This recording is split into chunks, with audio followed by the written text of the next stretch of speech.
ഏഴാം അധ്യായം 7-ാം വാക്യം. ചോദിക്കുവിൻ, നിങ്ങൾക്ക് ലഭിക്കും; അന്വേഷിക്കുവിൻ, നിങ്ങൾ കണ്ടെത്തും; മുട്ടുവിൻ, നിങ്ങൾക്ക് തുറന്നു കിട്ടും. മകൻ അപ്പം ചോദിച്ചാൽ കല്ല് കൊടുക്കുന്ന ആരെങ്കിലും നിങ്ങളിൽ ഉണ്ടോ? അഥവാ മീൻ ചോദിച്ചാൽ പാമ്പിനെ കൊടുക്കുമോ?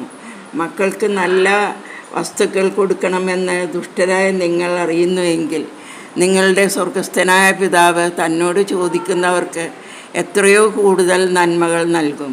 മറ്റുള്ളവർ നിങ്ങൾക്ക് ചെയ്തു തരണമെന്ന് നിങ്ങൾ ആഗ്രഹിക്കുന്നതെല്ലാം നിങ്ങൾ അവർക്ക് ചെയ്യുവിൻ. ഇതാണ് നിയമവും പ്രവാചകന്മാരും. ഇങ്ങിയ വാതിലിലൂടെ പ്രവേശിക്കുവിൻ.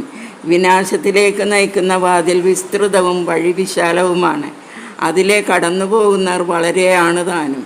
എന്നാൽ ജീവനിലേക്ക് നയിക്കുന്ന വാതിൽ ഇടുങ്ങിയതും വഴി വീതി കുറഞ്ഞതുമാണ്. അത് കണ്ടെത്തുന്നവരോ ചുരുക്കം.